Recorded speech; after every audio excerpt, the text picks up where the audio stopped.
1995년 에드가 마르티네즈의 극적인 2루타로 디비전 시리즈를 통과한 시애틀 메리너스. 이들을 기다리는 건 클리블랜드 인디언스였습니다. 인디언스는 어떤 팀이었을까요? 미국 중부에 위치한 오하이오주의 클리블랜드가 자리하고 있습니다. 1901년 생긴 클리블랜드 블루스라는 팀이 1915년 클리블랜드 인디언스라는 이름으로 오늘날까지 이어지고 있죠. 저 유명한 트리스 스피커가 뛸 때는 1920년 월드 시리즈 우승을 차지. 1948년에는 밥 펠러, 밥 레몬의 양밥 MVP 루 부드로를 앞세워 두 번째 우승을 따내기도 했습니다.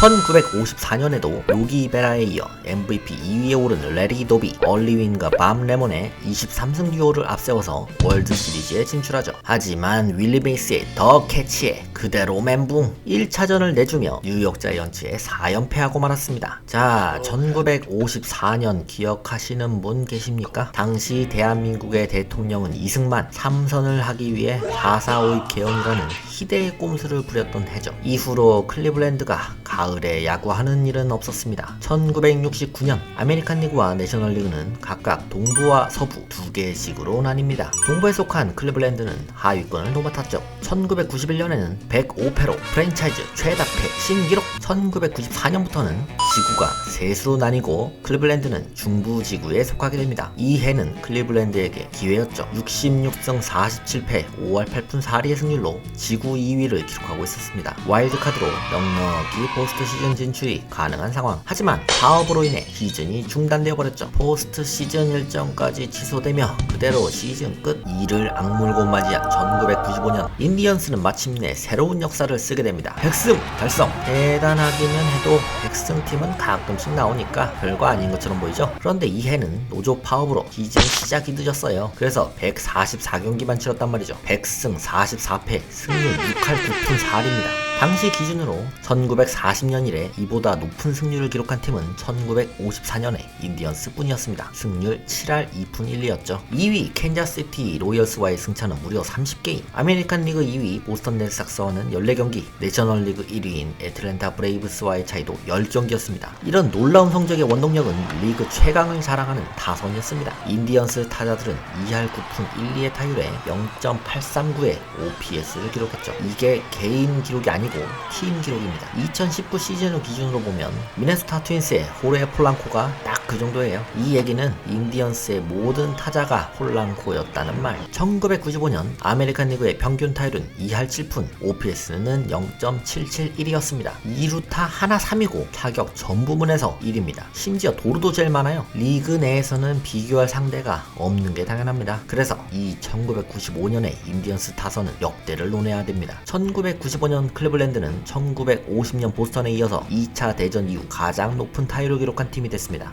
4할 7푼 9리의 장타율도 대단하죠. 이때까지 이보다 높았던 팀은 바로 전 시즌 1994년 인디언스 뿐입니다. 지금은 9개 팀이 위에 있죠. OPS 기준으로 봐도 1950년의 보스턴, 1953년 브루클린 다저스만이 인디언스의 839보다 높았습니다. I am not a Christian or an atheist. I'm not Jewish or Muslim. What I believe. My religion is written on a piece of paper called the Constitution, meaning 이거 뭐 실합니까? 지뢰밭이라는 말은 딱 이럴 때 써야죠. 정말 피해갈 선수가 없습니다. 9명 중 무려 7명이 3할 타자, 162경기 풀시즌이 아닌데도 20홈런 타자가 5명입니다. 그렇다고 홈런만 뻥뻥 치냐? 테이블 세터가 83도루를 합작했죠. 뭐 3할 30홈런, 100타점의 매니 라미레즈가 7번을 치는 것만 봐도 뭐 말 다 했죠. 1번을 맡은 케니 롭턴은 당시 최고의 중견수의 1번 타자였습니다. 54개의 도루로 4년 연속 도루 1위. 이 빠른 발을 이용해서 3루타도 리그 1위. 홈런은 7개였지만 장타는 42개로 4할 5푼 3리의 장타율을 기록했죠. 1번 타자로는 정말 높은 수치입니다. 수비력도 정평이 나는데요. 이해 3년 연속 골드 글러브를 수상합니다. 롭턴은 명예의 전당 투표에서는 아쉽게도 첫 투표에서 3.2%를 받아 일찌감치 탈락했지만 68.4의 WAR은 그의 가치가 얼마나 대단했는지 잘 보여주고 하고 있습니다. 2번 타자 오마 비스켈은 수비로는 원탑 유격수였죠. 묘기 같은 수비 장면에 단골 손님이었습니다. 그렇다고 타격 능력이 전혀 없었던 건 아니어서 2할 6푼 6리의 타율은 유격수로는 꽤 괜찮은 정도죠. 장타력이 안 되지만 도루가 29개나 되죠. 통산 2877안타로 3000안타에 근접했고 11개의 골드글러브는 유격수로는 13개의 아지 스미스 다음으로만 씁니다. 이러한 경력으로 명예의 전당 투표에서도 높은 지지를 얻고 있죠. 2020년 세 번째 도전에서 52.6%의 높은 득표율을 기록해 입성 가능성을 높였습니다. 3번 타자인 카를로스 바에르가는 정확성과 장타력을 고루 갖췄습니다. 이 1995 시즌에도 팀 내에서 가장 많은 안타를 때려낸 선수가 바로 바에르가였죠. 다만 이후에는 별다른 모습을 보여주지 못합니다. 아마 국내 팬 중에도 기억하는 분들이 계실 겁니다. 바로 2001 시즌 삼성 라이온즈에서 뛰었거든요. 성적은 2할 7푼 5리 4홈런으로 이름값에 미치지 못했죠. 재밌는 건 다시 메이저리그에 복귀해서 2003 시즌 105경기에서 3할 4푼 3리의 생애 최고 타율을 기록했다는 것입니다. 4번 타자인 알버트 벨, 인디언스만이 아니라 당시 메이저리그 최고의 타자였습니다. 1995 시즌은 특히나 경악 그 자체였는데 143경기에만 출장하고도 50개의 홈런 126타점, 당연히 모두 리그 1위고 121득점이야 뭐 덤입니다. 2루타도 리그 1위 52개였는데 한 시즌에 2루타와 홈런을 모두 50개 이상 기록한 건 1995 시즌 벨이 최초였습니다. 그리고 지금까지도 이를 달성한 선수는 벨 말고는 아무도 없죠. 그야말로 공포의 타자였지만 안타깝게도 엉덩이 부상으로 커리어를 일찍 마감해야 했습니다. 명예의 전당 투표에서도 2007년 두 번째 도전 만에 3.5%로 탈락하게 되죠. 하지만 마지막 10시즌 동안에만 373개의 홈런을 기록하며 90년대 가장 위협적인 강타자로 활약했습니다. 이 홈런 수는 켄 그리피 주니어, 마크 맥과이어, 베리 본즈 다음으로 많은 것이죠. 5번 타자인 에디 머레이는 20대로만 구성된 이 라인업에서 유일한 30대였습니다. 그냥 30대도 아니고 39살 은퇴 직전이죠. 하지만 머레이는 3할 2푼 3리에 리그 5위 타율을 기록했고 21홈런 82타점 5할 1푼 6리의 장타율이라는 마흔을 앞둔 선수라고는 믿기 어려운 기록을 냈습니다. 심지어 113경기만 뛰고 이뤄낸 기록이죠. 보너스로 시즌 중에 3000안타라는 금자탑을 세우기도 합니다. 3000안타 500홈런을 모두 달성했고 2003년 명예의 전당 첫 도전에서 85.3%의 높은 득표율로 언액됩니다. 6번 타자 짐 토미는 풀타임 두 번째 시즌 만에 팀의 주축이 됩니다. 볼넷 간별사로 리그 3위인 4할 3푼 3리의 출루율을 기록하게 되죠. 이때만 해도 3루수로 뛰었는데 1997 시즌부터 1루수로 전업 더 많은 홈런을 생산해내기 시작합니다. 이해 기록한 3할 1푼 4리의 타율은 커리어에서 가장 높은 타율로 남게 되죠. 토미는 2548 삼진으로 레지 잭슨에 이어 역대 2위입니다. 하지만 볼넷도 1747개를 얻어내 역대 7위,